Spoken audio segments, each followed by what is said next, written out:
Ladies and gentlemen, how's it going? Welcome to the first episode of Kicking It with Zain. It's me, Zain, also known as a beltguy on Twitter. You see it behind me, nice and shining. Got a great way to kick off the first episode today. I got none other than Dominique Rodgers Cromartie. We got him here in the background. He had a nice hot day in sunny Florida, but he's been grateful enough to join us. So I'm just gonna not waste any more time. Bring the brother through right here. Yo. How's it going, bro? Appreciate you. Yes, sir. Yes, sir. All right, looking fresh. I like that beard, man. I was growing my beard out, right? And Yeah. I had it going, but mine just goes wide. And then we went on vacation last week, so I trim it and I cut it. My kids ain't happy about it. Yeah, nah. You They got that beard, you got to stay with it. The moment you cut it takes long. How do you get it outward? How do you get it outward? That's my problem, right? Mine, I don't know how you get it. You have to comb it, right? So do you? Yeah. You got to keep it. You got to keep it combed. You see, I could just go right through it. Oh man. Yeah, no, it looks nice, man. Appreciate it. I noticed, not even noticed. I read your birthday like 2 weeks ago. Not even, right? So Yep. you're younger than me. You're like a year younger than me.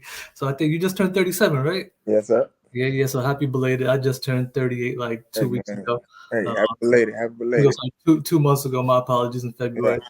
So you're definitely still pretty young, and I see you on the gram staying very active all the time. Yeah. So that's man. Yeah, I see it. All right, so let's get started a little bit and talk a little bit basic about you, right? I don't want this to be the standard interview. I just ask you a bunch of questions. It is what it is, but kind of want to chop it up a little bit, right? So when you get to chop it up, it's just a little bit more fun.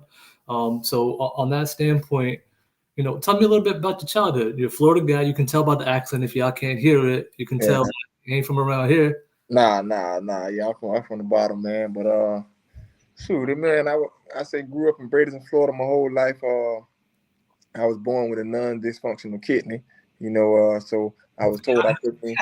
You already ruined one of my special things. Like, that's crazy that I actually looked that up and I was like, that's not real, is it? And I had to do a couple Google searches. I had to take it out. Like, so my first 5 years, I was like lopsided on one side. I was real big on one side, so they was trying to figure out what was going on. They found out that one of my kidneys wasn't working, so they removed it.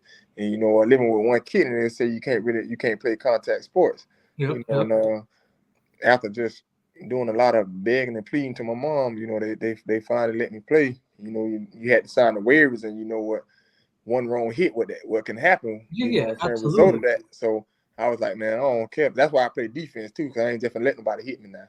So I dig it. If you ever notice me on the pick, I'm either going 6 or I'm getting or you sliding, right? You slide. You're not trying to take the hit. So I read that and I was in awe because I had no idea. And it came up that man's got one kidney. I was like, no, he doesn't, because he played football. So there's no way. So I started reading about it, and I was like, just for giggles, I was like, all right, let me Google how many athletes have one kidney. 2 names came up in the United States, and you were one of them. I was like, boy, ain't no joke. So it's got to be kind of insane for a parent. I got 2 boys, 10 and 12.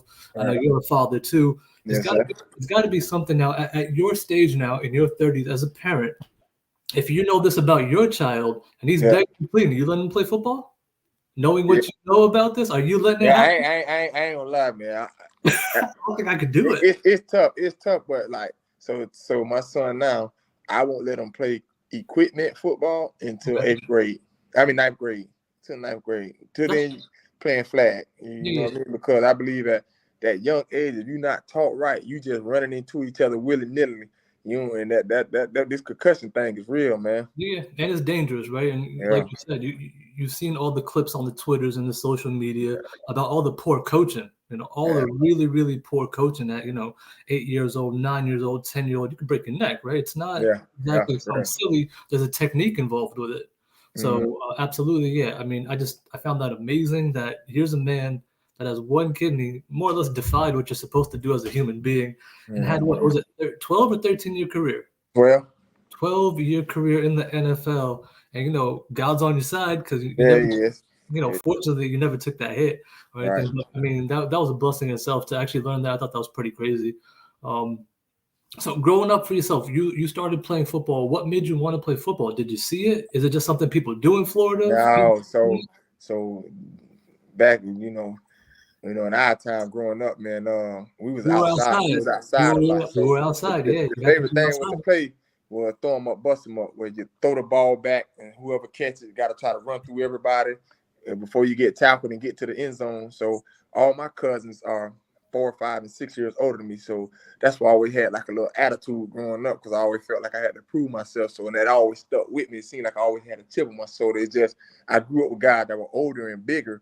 So once I got to like 9th grade, I just felt like I was, you know what I mean? I just felt like nobody my age could do nothing because I had them been through it. So just playing with them, and I always want to be around the older kids. You always want to be around your big cousins and your big brothers. Yeah, of course.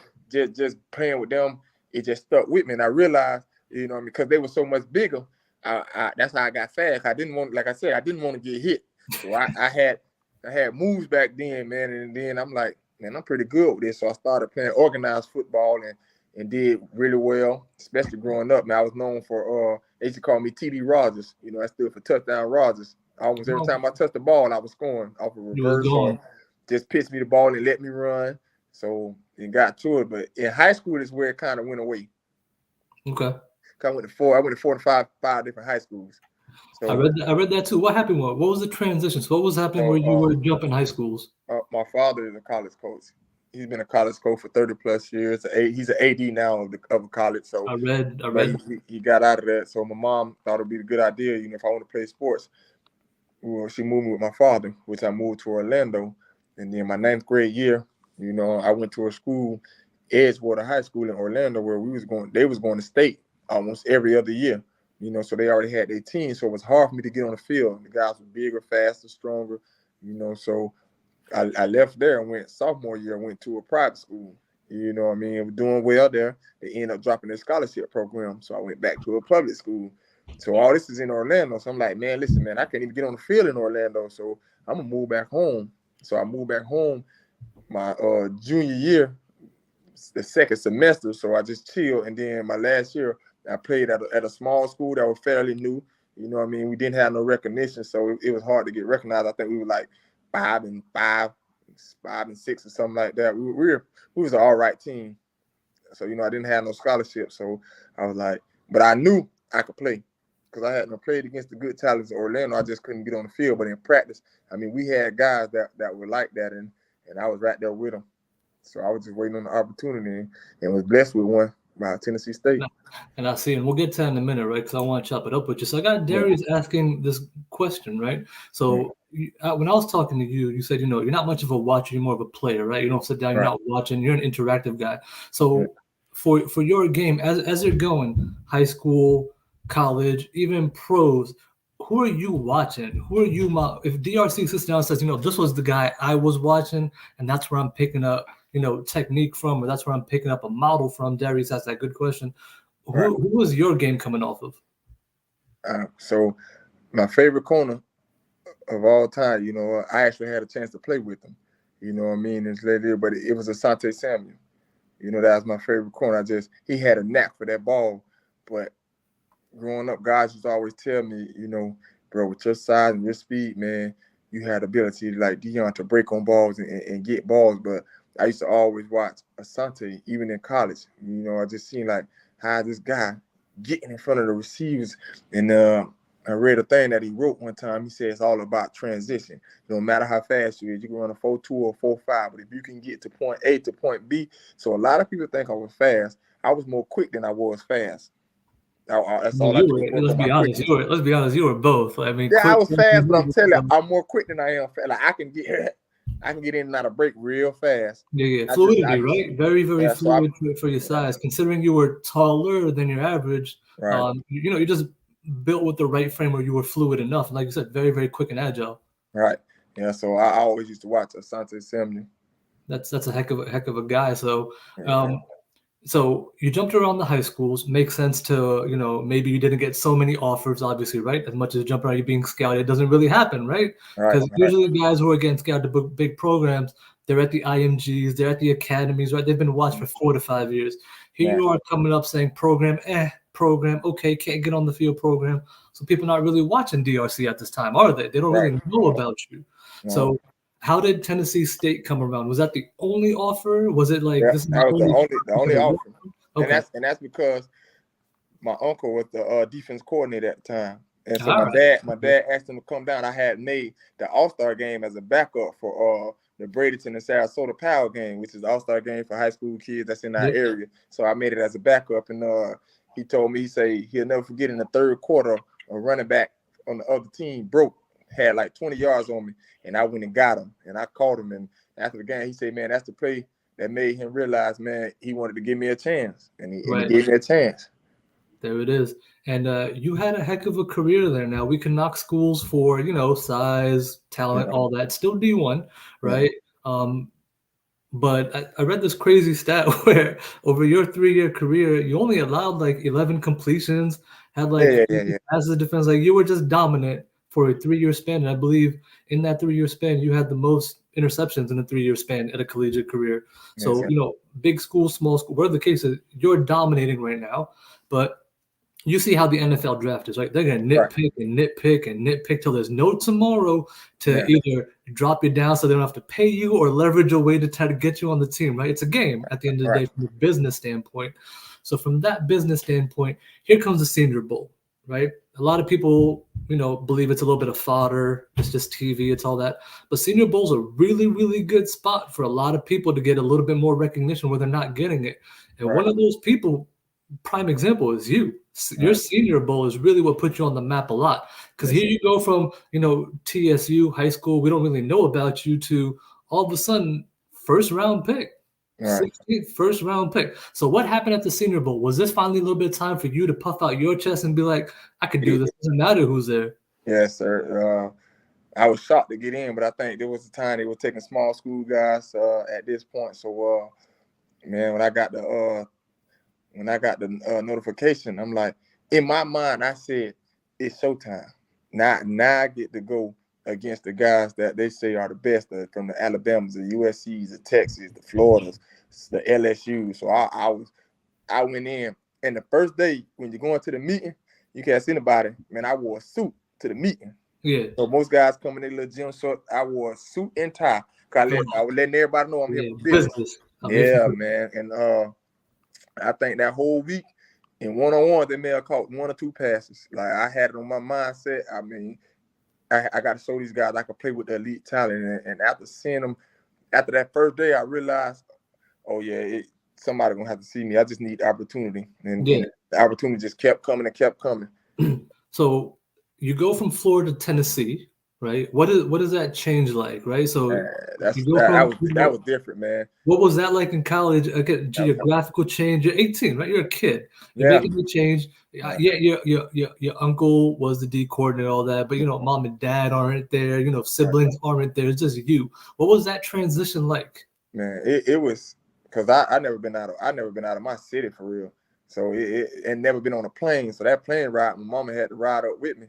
That plane ride was scary, man. I never experienced turbulence like that. And I get there, I think she stayed a week there with me. She said I actually went up there in the summer, and she stayed there a week with me, helped me get settled in and everything. But the one thing that I am, though, no matter where I go, I'm an outgoing person. Yeah. I'm gonna make my presence be known wherever I go, because I'm just the goofy guy. I'm the light. So I see it. If you don't follow this man's Instagram, please do follow it. He's not joking. So I seen him doing his TikTok dances in the gym, goofing around. He's a goofy dude. Yeah. So I've never been shy now. So I'm like, when I first got there on campus, man, I was telling everybody, man, y'all make sure y'all call me Baloney. That was my name. You know what I'm saying? Just call me Baloney. I was following the older guys around in the weight room, and I had from our first 7-on-7, I got 2 reps in, and I picked the quarterback off once, and they was like, man, who this young dude, man? And I just kept following them around. Like, everywhere they went, I just kept going until it just stayed. So the transition was pretty easy once I got to school, because they were like, hey, man, they go little Baloney, man, a little funny guy from Florida, man, and whoop, whoop. And by the time camp and we started going in the season, I was the only true freshman to play that year. Yeah, and they knew. That's all it was. They knew. Yeah. So at what point was it either you, your parents, your family? At what point did you get an agent? At what point was it like, okay, not to after the Senior Bowl? After the Senior Bowl, okay, that's when it was like, okay, now we need, because it's happening for us. Yeah, because like you said, was man. that always a dream of yours? Like when you were a kid, you were like, I want to be in the NFL, or was that progressively like, or was it a dream? Or you couldn't tell me. I wasn't going to the NBA. I saw you dunking. I saw you dunking the other day too. I saw you a little bit of hops. I was a basketball player, man. Yeah. At heart, but as college started to progress, I started to, from my freshman year on, I'm like looking at the league. I say, man, I'm 6'2", I can really run. I say, man, hey, I got an opportunity, I got a chance, so I took it serious. So anybody tell you that went to TSU, my 4 years there, man, I was a leader. Like, you know how when some people get winter conditioning or they got a condition, they look at it as a punishment. Yep. We turned it into a game. So I'm telling you, like, for 4 years, man, I tried not to come in. I tried to come in first place in every sprint, every. I'm talking about beating people to the water fountain, the water cooler. Like, we made everything. We never looked at nothing as a punishment, and we just made it grand. Cause I told her, I said, man, bro, the opportunity is slim, so we got to do everything we got to do to get noticed. Yep. So, man, it was just that 4 years were real competitive. That's why when I got to the league, man, I had. That foundation was already there. That work ethic and hard work, that was just in me. That was just in us. So now Senior Bowl happens. All of a sudden, DRC's name's everywhere. We're seeing it now. The recognition is there. It's coming from the media. It's coming from coaches. It's coming from scouts. Now we got the agent. What's happening behind the scenes? How do you, as a person, feel? Like me, I'd be going nuts, right? Like, this is crazy. I'm gonna tell you, because you gotta be feeling crazy. And how are the parents feeling? How's the family? What's happening behind the scenes? Even though it was all happening like that, I was still grounded, because no matter what, every team, like I talked to a team, they always had the question about the kidney, about the competition I played. So I always thought they was gonna play me. I always thought, like, you know what? I'm gonna have a chance, but it ain't gonna be a real chance. I'm probably gonna walk on. So I'm not walk on, but I'm probably gonna be a free agent somewhere. As long as I get in there, somebody gonna have to see me. That was always my mindset. So I never got hot until after the combine. When you ran that 4.29? Yeah, when I ran that, then I was like, all right, shoot, I might get drafted in some of these rounds. You know? So, and then it's just, but my mom, she all education. She just wanted me to finish degree. You know what I mean? But my dad is the one that was, he came to me doing my training, stayed with me, make sure I went there. He stayed on me. He said, if I'm gonna go for it, go for it. So he the one that stayed on me and didn't let me stray left or right. Just stayed focused.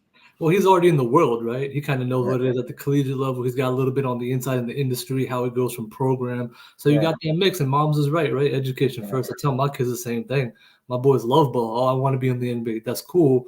What are you going to do beyond that, besides that, right? Keep on that, but you got to make sure your education is there. So you tear up the combine literally at every, athletic test, if you will, agility, everything you name. The only knock, if there is a knock, is, you don't weigh that much, right? You ain't the 195, you ain't the 205, you ain't the 199. He was like, what, 175 wet, maybe? So, that the only knock you would have from a physical standpoint is he physically large enough, right? Can he take the grind? Can he take that?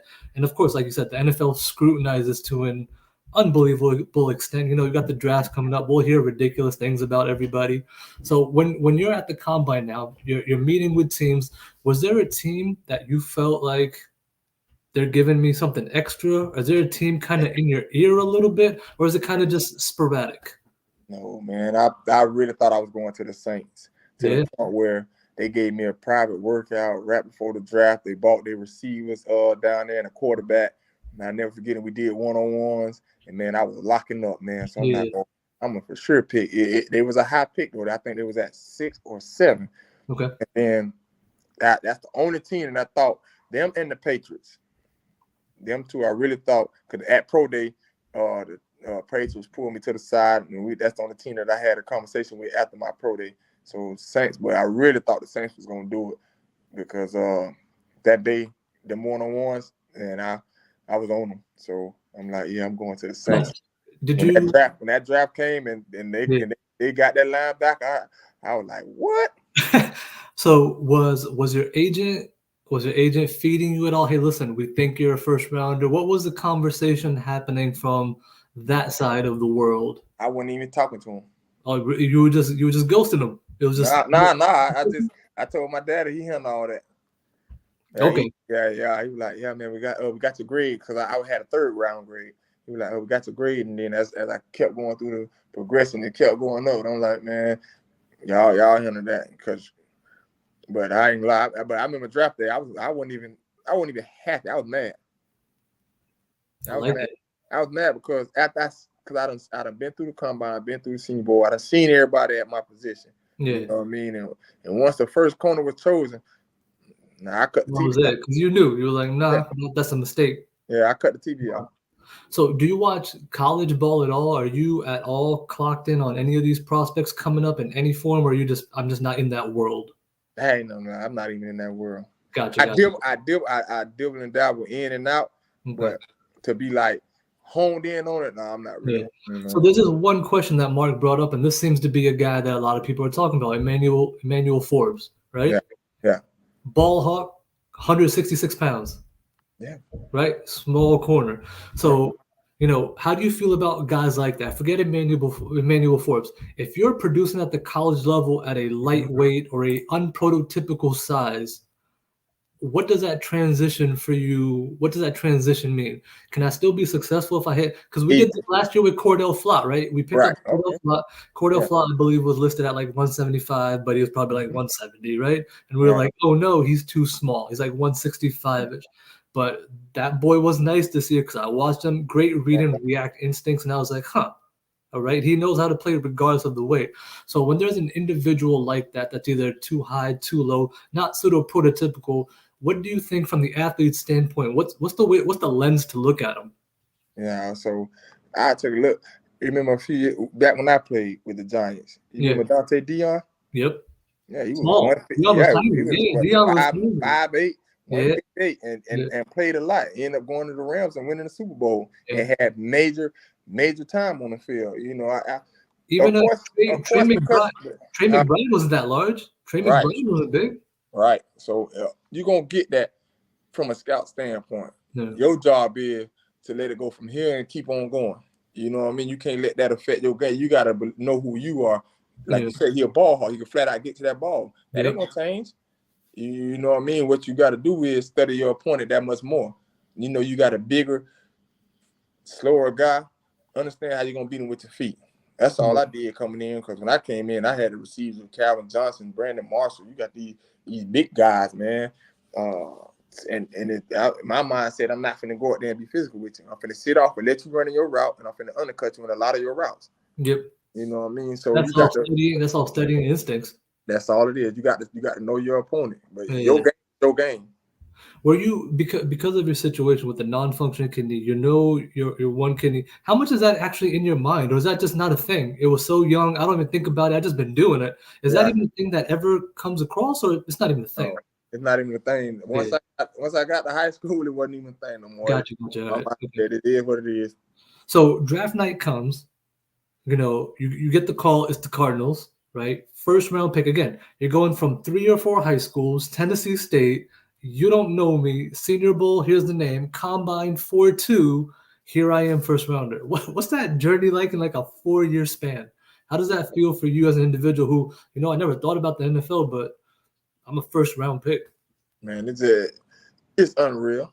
You know what I mean? If I was writing a story, I couldn't even write it better than that, to be honest, man, because it's a lot of ups and downs. But the main thing is I think I have a good foundation that's backing me with my parents, man. So they didn't let me go astray, because it's times where I was like, man, it just ain't for me, man. Yeah.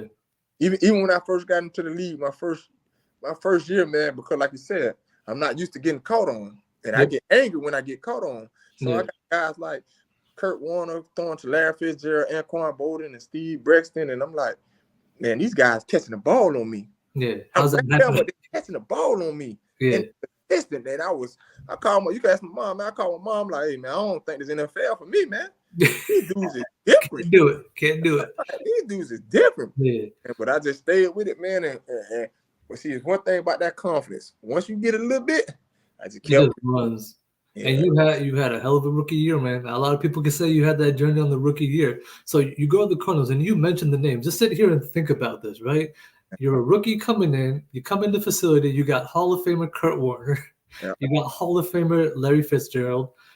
I love Anquan Bolden. Doesn't get enough shine. Anquan Bolden just had the vice grips, man. He was catching everything, right? Anquan Bolden didn't drop it.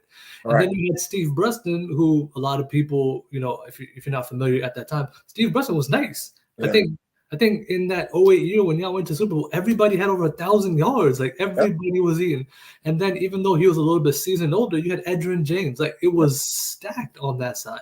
Right. And on the defense, you had yourself. You had, I think, a young Calais Campbell coming. I mean, you guys had pieces.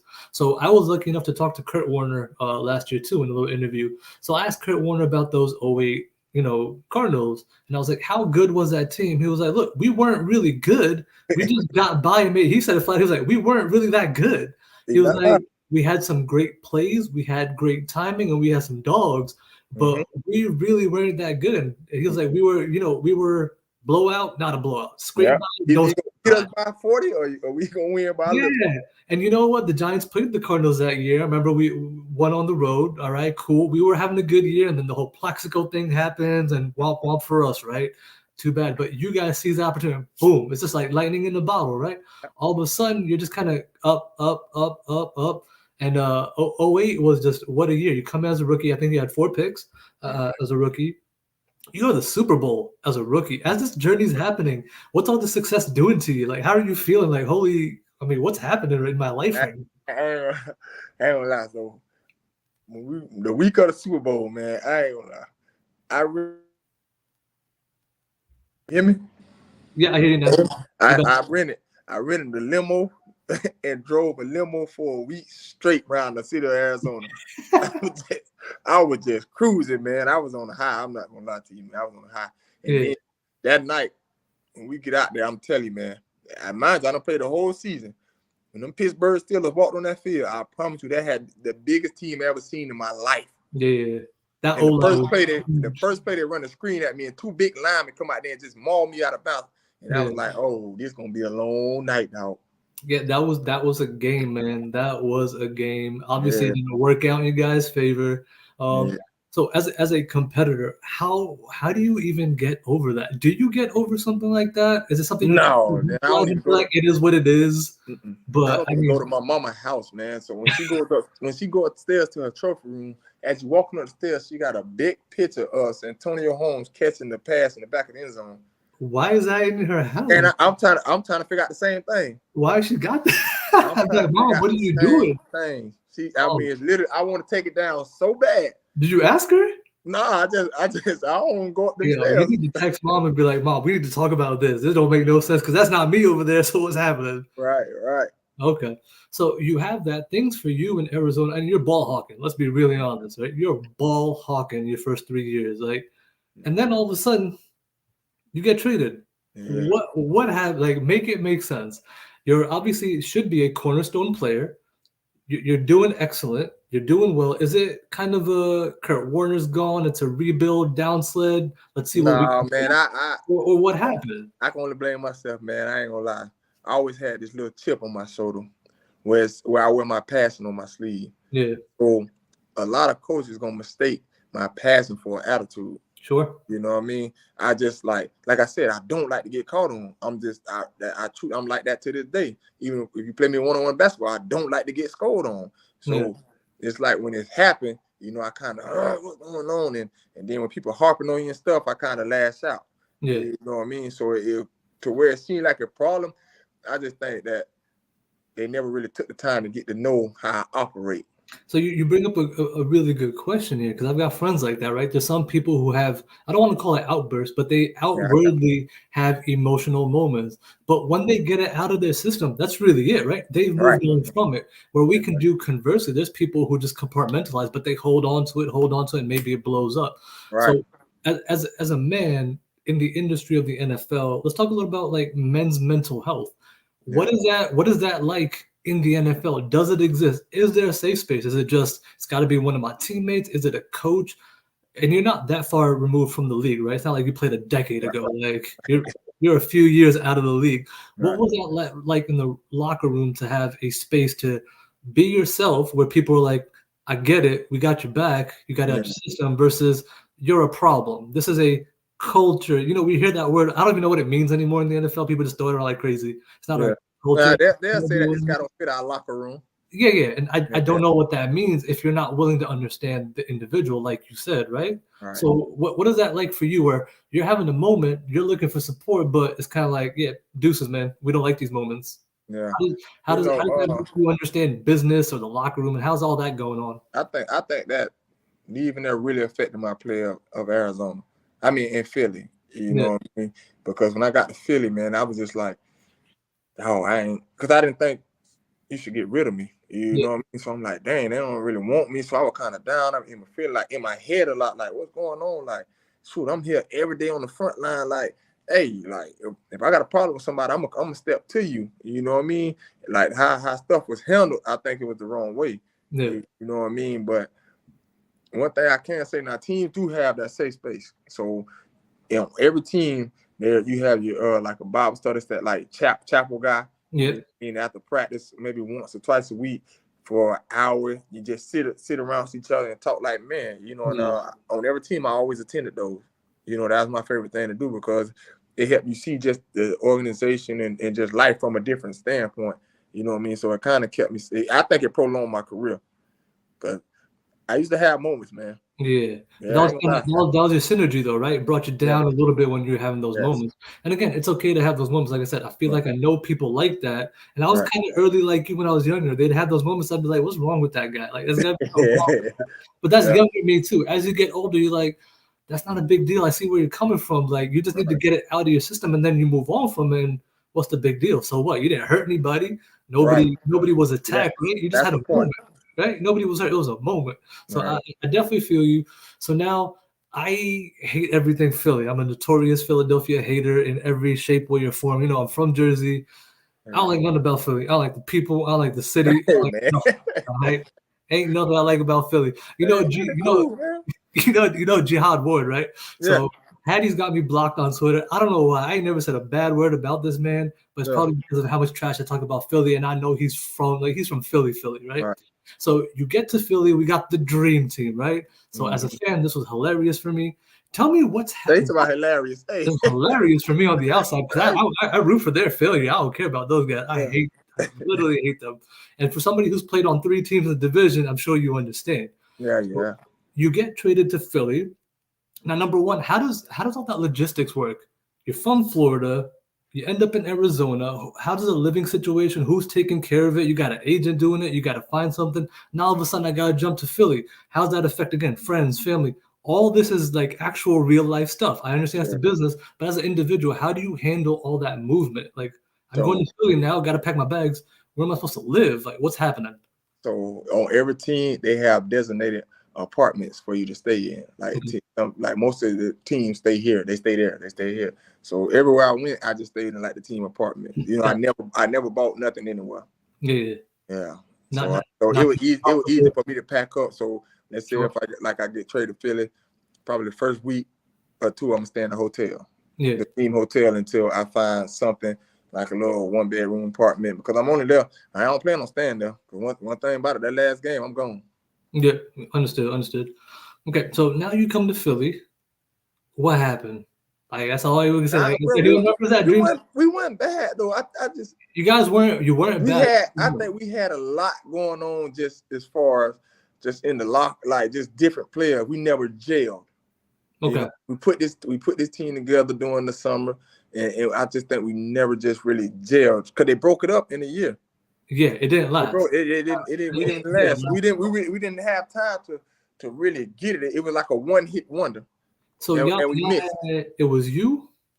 They went and got Namdi, right? Yeah. And then who was the third corner? Asante. There you go. You had 3-man outside corners.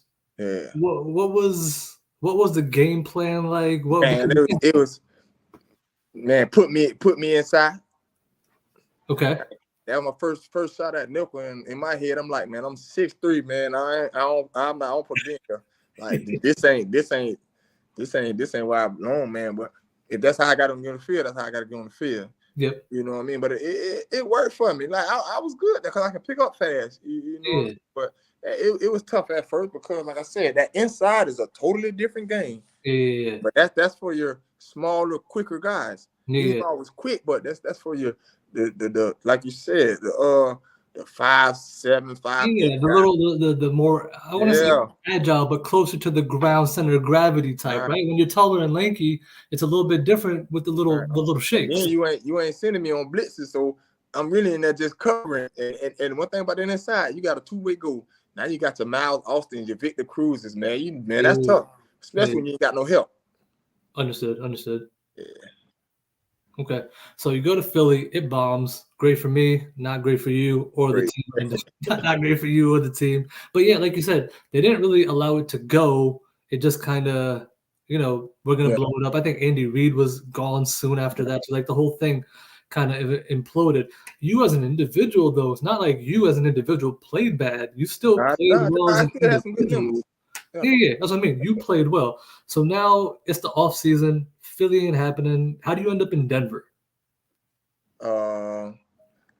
Fresh start. Were there other options, or was it like that was the first? Nah. It was other options. The Redskins jumped on me quick, and the Saints. Okay. But I'm like, man, West Coast, not that much distractions. You know what I mean? Peyton Manning's out there. Maris Thomas, Eric Decker. I'm like, man, that's a nice team. I say, man, I Champ Bailey. Come on, I get to learn from Champ Bailey. Yeah, you can't ask for too much, man. So just so you know, G-Man said, "Miss you on the Giants." Please do understand, you are a huge fan favorite. You always have been. I can remember back in 2014 because Twitter was already live. I remember being on it. They're talking about DRC in the facility.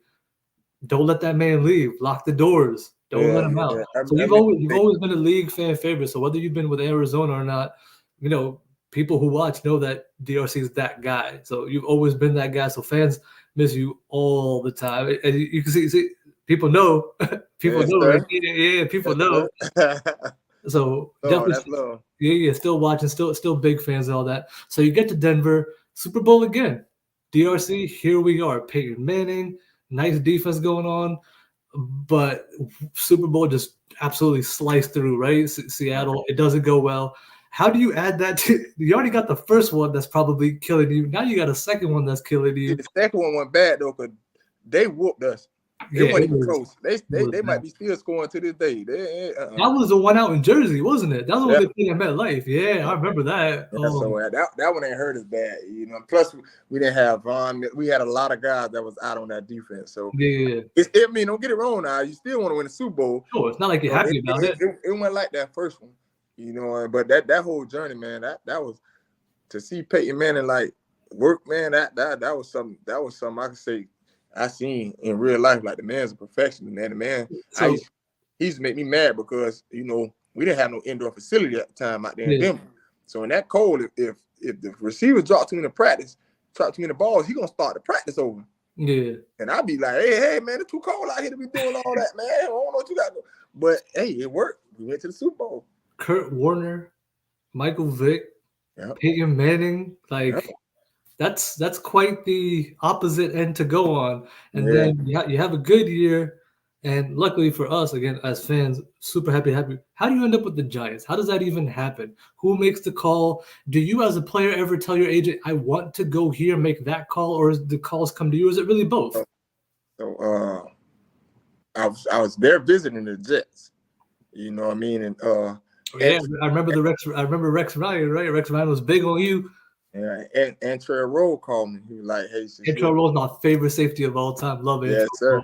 He was like, "Hey, baby, you in New York, man? You might as well come on through." And when I went over there, he wouldn't let me leave. And thank God, like I said, Trey Rowe is probably my favorite safety of all time. But yeah, 2014 comes, and again, people remember DRC, man. People remember that even in that game in 2016, people remember, fighting or not, we remember. I wish you could have that game back, man. That game was an interesting first half and then a very interesting second half. I don't know what happened, but we'll get to that in a second, just quick. So 2014, you signed with the Giants, 5-year deal, I believe.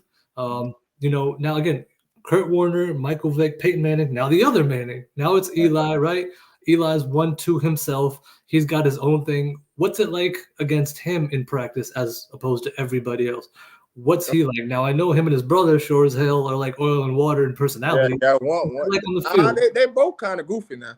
Yeah. Don't let fool you. I know Peyton's a strict guy, but he's kind of, but he like to way more sillier, man, and just he real cool, man. But I used to love going to him in practice. One-on-ones were my favorite times because you got Randall, you got Odell, you got Victor, Selp. I mean, we had some guys, man. So yeah, and listen, one-on-ones used to be hype.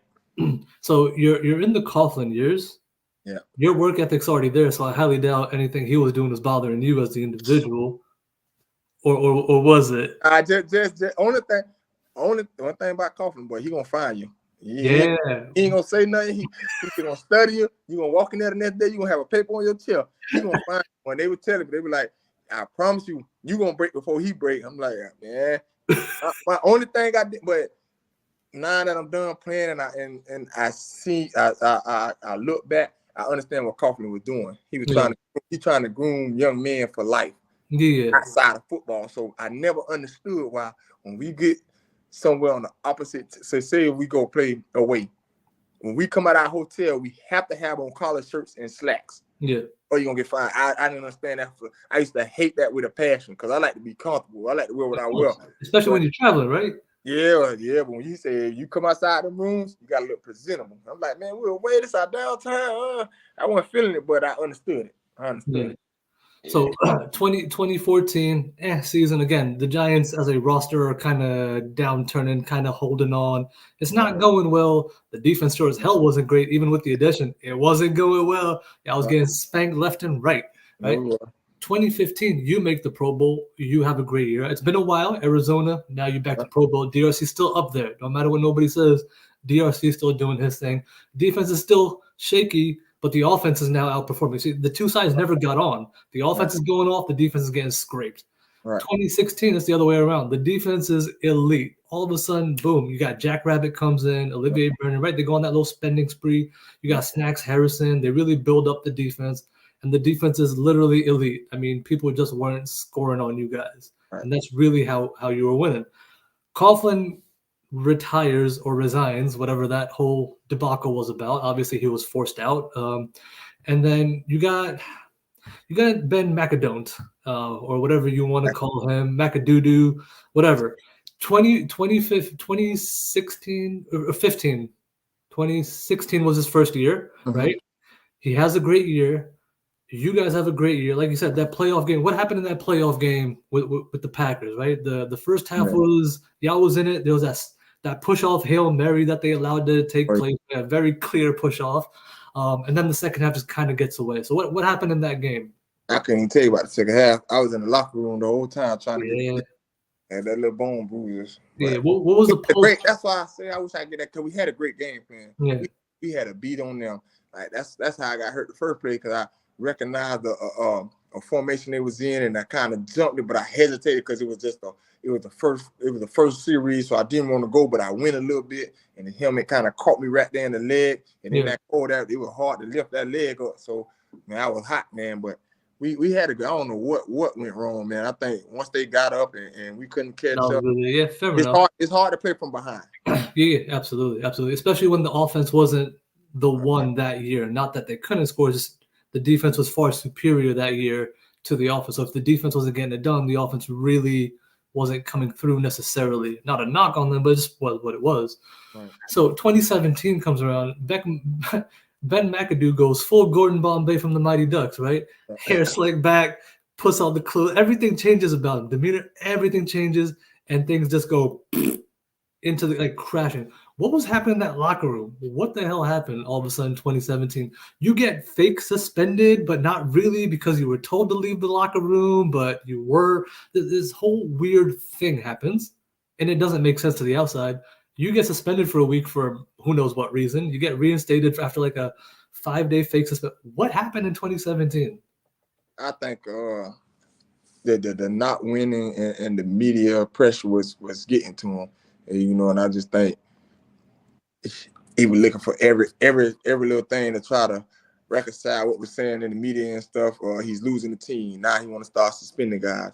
You know what I mean? And it was just crazy, man. That whole year was just crazy, man. So what was the locker room like? Because even in 2016, man, it wasn't like it was in 2016. Like, yeah. I mean, for the most part, we were still like this now, because the guys that was there, like we was like this, but you know, it started to. We get in film room, guys calling certain guys out. It seemed like they picking on certain guys. And I'm glad you brought that up, because I want to bring up a name. And I don't need you to throw anybody on the bus or talk bad, but this is what's happened in the locker room, because we only hear so much on the outside, as we should. So in 2016, they draft Eli Apple, right? Eli Apple gets drafted. You have all these things. His mom's involved, blah, blah, blah. You got all this stuff going on. Obviously, it's not going great for him optic-wise. When you have a situation like that, that's obviously something's not right. What's happening in the locker room with that? Like, how's the coach, how are the players dealing with all these other distractions? I'm not calling him a distraction per se, but a situation at the time. No, like he'll tell you, bro. I always came to him and just tried to talk to him, and because a lot of people were coming at him, especially on the team. I mean, calling them out in film. Hey, look at Eli. Eli not running the ball. I just felt like they were doing too much. Yeah. But had it been me, man, listen. It'd have been some furniture in that movie, man. Because like I said, sometimes, and I get it though, because certain leaders, you know what I'm saying, you got to do certain things. But I felt like, don't do it after it's made a point. If you correct it whenever you correct it, but don't do it after after it's highlighted. Now I feel like y'all, and then they have to understand this. He's young, so he's not gonna act the way a vet gonna act and take it how a vet gonna take. So he gonna last shot. And now I think that's the part where people didn't understand. They wanted to call him this, that, and the third, but it wasn't that. They just forgot the fact that he was still young. Yeah. You know what I mean? Like you said, his mom did a lot of things for him. You know what I mean? So the way they were coming at him, I think he held it good, because, man, listen. Couldn't have been you. No.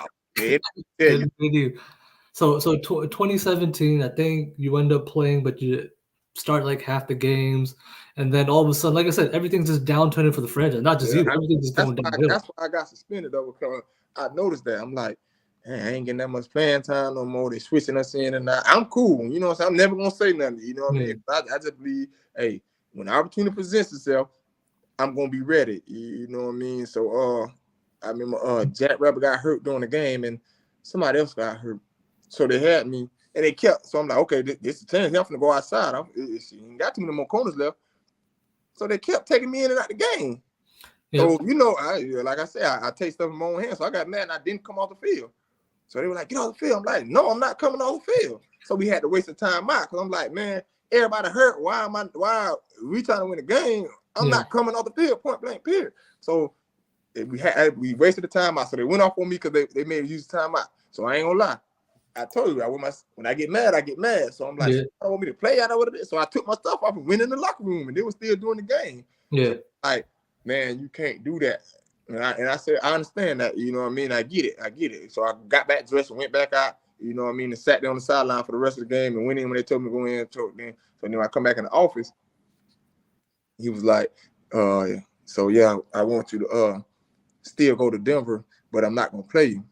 And I told him straight, I said, man, I ain't gonna lie to you.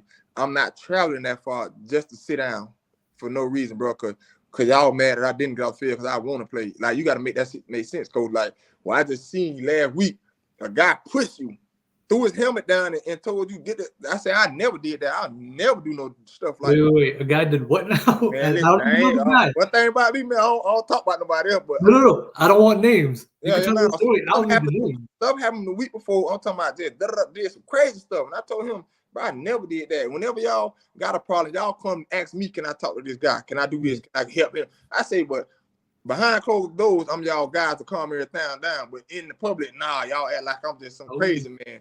And I'm like, I told him I wasn't going for it. I told him straight up, I'm not finna travel that far and not play. That's not gonna happen. I say, your whole security gonna have to get me off the field, coach. And then he'll be like, well, I'm gonna have to suspend you. So that's when I grabbed all my stuff and left. Fair enough. And again, that's after you were told. Because if you look at the reports, they just say, "Oh, DRC just got up and left." And it was we had a whole meeting first. Yeah. Okay. I'm not traveling that far. If I ain't playing, I'm just not doing it. No. Fair enough. And I know you're not going to drop the name, but it sounds like somebody was getting rowdy. It sounds like some people were getting rowdy in there. And listen, man, I done seen some stuff. Yeah.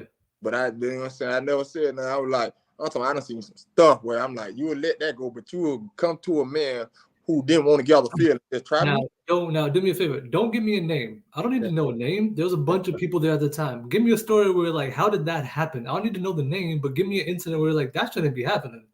Yeah, man, okay. I know somebody who missed whole days of practice. They didn't even show up to the facility. You call them and they tell you, "Oh, I'm on chilling," but you won't say nothing to them. And they were playing. Yeah. They were getting snaps. Ooh, yeah. okay. Yes. Okay. And I wasn't tripping. I'm never tripping. Like I said, I never count another man. That ain't what it is. But what you ain't finna do is try to make me seem like I'm the one. That's the problem.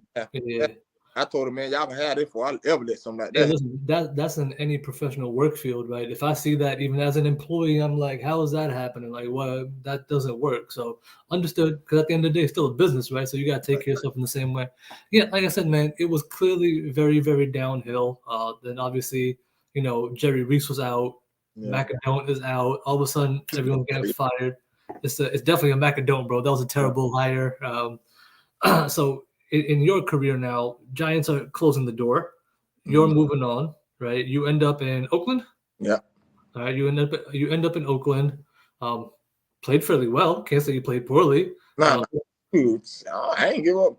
Maybe 4 or 5 kept. I was playing good. The thing was. Yeah. But again, sparsely, right? You weren't getting the start anymore. It was sparsely. Right. I think after that, it was 1 year in Oakland, right? Right. Yeah. 1 year in Washington, you got hurt. You end up on IR. What made you say, all right, it's just time to call it quits? Were there no offers out there? Was this your body? Definitely. Because all I know is all I had to do, all I needed was one team to just give me a workout. And see, I'm still running, can still come out that break. Like to this day, when receivers come during the off season down here in Tampa, you know what I'm saying? I always go out there guarding one. It's still like night and day. It just, I got to the point where it's like, man, I done did enough in my career, man, where I could just now I can spend time with my kids. Yeah. I ain't chasing nothing. I'm not here for money. The status, I don't care if you think I was a Hall of Famer or somebody that was sorry. That never mattered to me. You know what I mean? 'Cause I know my game. You know what I mean? I was like, they can have it. You know what I mean? It's going to a young man game. I'm not finna just go try to take a roster spot when somebody else can have it. They can have it. You were content. You were satisfied. Yeah, I was satisfied. Oh yeah. That's fair enough. And like I said, you know, you school in a small city, 12 years. You can take your resume and put it up against a lot of greats that probably might have more accolades, but at the same time, if we're talking 1-to-1 versus play, they can't discount what you did. Like it's very obvious, and like I said, people who watch ball know. So one hell of a football career. You said you got kids now. How's fatherhood going? What's that like? I got 2 boys, 12 and 10. It's interesting. Being a parent is interesting. Boys are hilarious at times. You know, my wife said to me, she does bring, you know, we should try for another one, maybe have a girl. I was like, maybe, but if we have a boy, don't leave us, right? Like, you don't want like 4 boys in the house. Right. So what's that like? What's parenthood like? That's the best thing ever, man. So my son's 14 and I got 5 months. You know, I saw the pic. I saw the little one. Yeah. So during the summer, I had what I call like a DRC camp. So I got I got my son and all my nephews. So it's like 6 boys staying in my house at one time, man. And we just train, have fun. Man, it's a blessing, man, to be able to show them what I know and just go out there, hang out, wake up. But I'm still active now because I still play semi-pro football. I see it. Like I said, you come even that you got a whole professional family. Like you got a family that's professional. You're professional. Your father, your cousins. You know, it's a family thing at this point. So I'm sure the next generation is gonna pick. Somebody's gonna pick something at that point. Yeah. Nah. My nephews and sons, they for real. Yeah. Now at this generation, it's just hard to teach that. Go outside, work ethic. Yeah, it doesn't exist. It's in these athletes today. It doesn't really exist. My kids are like that too. My boy's 12. He just started to go play ball. He used to ask me, "Do you want to go?" I was like, "Listen, even if I'm not going, I grew up where you took a gallon of water and I went out when the sun came up and I wasn't back till the sun came down. All you did was play ball. You didn't need somebody. You just went to the court and played." But like I said, they don't want to go outside as much. So somebody asked this question. It's a good question. I'm gonna bring it up for you. It says, "Do you babysit for Antonio?" No, sir. Them dead. No, nah, man. I asked, man. It's crazy, man. I was in Atlanta, right? Yeah. And like I'm down there training, and this little dude just keep looking at me. And I'm like, why this little man just looking at me like that? And he come over there and he finally introduced himself in his Antonio Cromartie Jr. And so he was at the little DB camp I was at. Yeah. Like, I kept looking at him too, because he was in maybe middle school. And I'm like, little dude got some feet, man. Like, I wonder who his people is, but I wonder why he kept staring at me. And ever since then, man, every time I go to the camp, man, I call him Smiley, because he always smiling, man. So yeah, man, I ain't doing no babysitting though. I got enough of my Yeah, I'd like to say you got your own to deal with. You don't need no extras. Yeah. All right. So you said you play flag football. What else are you doing? What does DRC do with his life? Like, you're retired from the actual grind, right? You got the kids, you got the finances, you got Florida, you're playing semi-pro. You like to stay busy. You've told me this numerous times. You ain't the idle hands guy. You the I gotta stay busy guy. So what do you do to stay busy besides training? I got we pretty good too, man. You ever want to check us out? I got my 7th and 8th grade AAU basketball travel team. And I got my 7-on-7, 15U, 18U football team. Okay. So that would keep me busy, man. So coaching, plenty of coaching. Yep, coaching. You gonna I'm in school still. Okay, yeah, I did see you in the gym. You're gonna kind of follow in Pop's footsteps here, make some jumps. I know you volunteered as well for coaching. So are you looking to maybe work into that field eventually at some point, or just kind of see? Yeah, man. Because I ain't gonna lie, man. I know I got some good knowledge of ball, man. I've been around some great coaches, man. And, you know what I mean?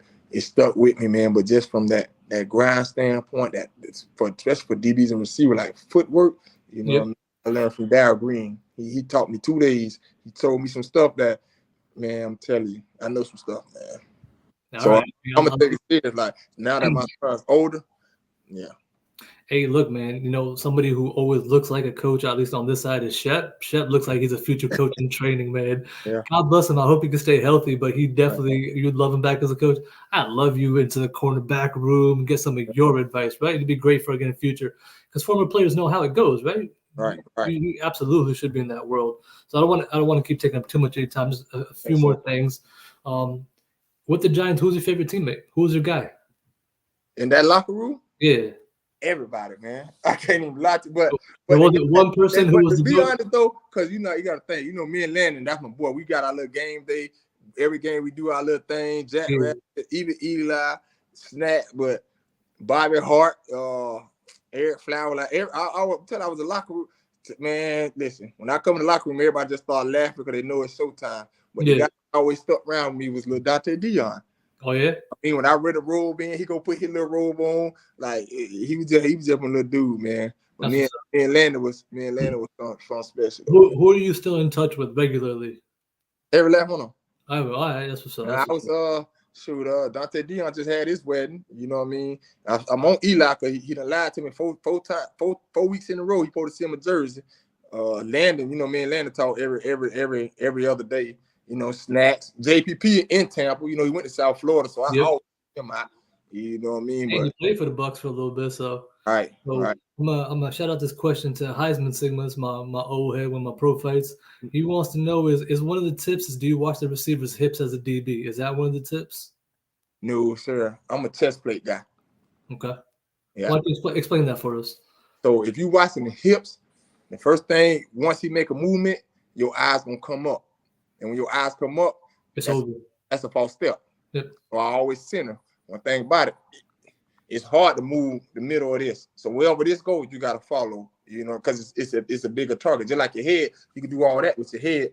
Hips, you can swivel your hips, but I'm ready to prep because it's like boxing. If I see that opening, bam, I'm punching you.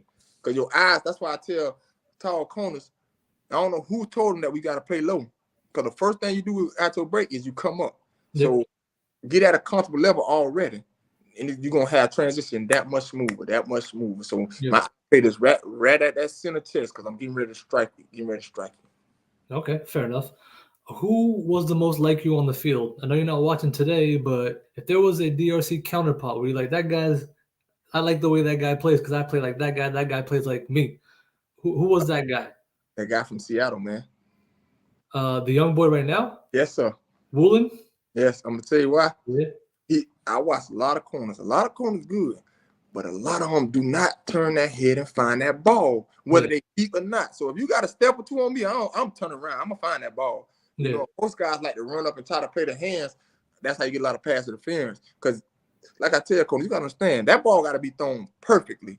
So I'm going to look back. Ain't too many people could throw that thing 50, 60 yards and drop it in a bread basket like that. You know, it don't happen like that. And if you know your ability, if you know you can jump, turn around and go get it out the air. See, he go get that ball out the air. He don't let it come down. That's what I love about him. I'm gonna make sure I clip this and make sure to tag him that he knows that DRC watching. DRC thinks he's that guy. Okay. What was your best memory with the Giants? You had a few years there. Is there a memory that just kind of sticks out? Boy, that was just a good one. Or is it just too many?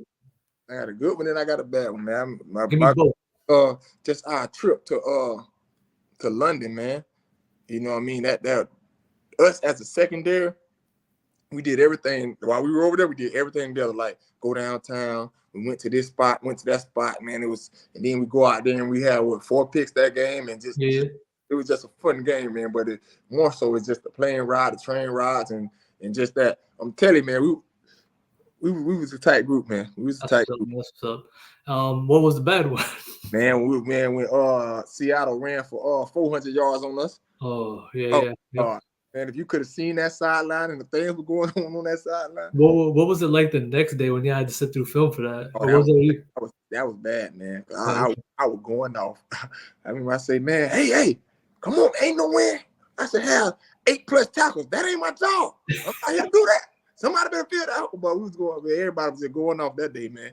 Who was your favorite coach with the Giants? While you were with the Giants, was there a coach who was like, that's my guy? Yeah, Coach Walt and Coach Merritt.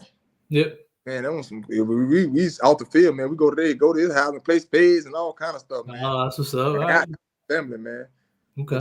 I say but the best coach, you know what I mean? It didn't take, like, while we were playing now, we couldn't stand each other while I was playing. But after I got done playing, I realized his style of coaching and watching him with Kansas City, Coach Fast. That man's a genius, man. Okay. Like, when I was there, I didn't understand. I'm like, man, brother, I ain't gonna lie, I want to put hands on him, but three-time Super Bowl champion as a defensive coordinator. 3 times, that's a big deal, man. He's smart, and I understand why he wanted us to. Because in my head, I'm not a press corner, but now just watching him and watching his defense, Kansas City, I see why he wanted me to get down there. He get mad when I don't press. Now it makes sense. Oh yeah, you're definitely a press coordinator. You might not think you are, but you definitely fit that mold, though. You can definitely play that. You said that tall with long hands and fast. Yeah. I'm great at reading people down. Mm-hmm. I can sit off at 6 yards and the way you sway your body coming off that line and seeing that quarterback, I can tell what he's running a hitch, corner, come back. I'm good at that. Yeah, you're just better reading your route out before you even run it. Yeah, I mean, you were a ball hawk, so that does make sense. It's not like you wasn't getting the picks. And lastly, the question: can anyone outrun you? No, sir. Anyone faster? No, sir. DRC? No, sir. Nobody. No, sir. But that's Watson. Even till Watson before I got hurt when we were doing drills, man. No, I'm looking back at people. Who gave you? Did anyone give you comp? Anyone had a step close? Was somebody close? That I played with, or just period? Both. Anybody on the Giants? Like anybody have a step where you just burning everybody? It wasn't nobody pushing. No. Ain't nobody. Maybe Tavares King. Really? Maybe. Okay. Yeah. But other than that, nah, not running wise. You think you can still outrun most people in the league? Yes, sir. Okay. Yes, sir. I can still put them down now. Okay. I can still pick them down. Now, do you ever come up to any of the Giants facilities for anything, or any of your former teams? Do you go visit, do anything like that? Still go to games. Okay. Yeah, but people don't know it. I just be in the crowd chilling. Having a good time. Like when I walk around, some people know, like, oh, snap, that's DRC. But for the most part, they don't even know I just be in there chilling, looking like a regular fan. Yeah, hopefully you're having a good time. So somebody asked, could you beat Tyreek Hill in the foot race? The old Crow can.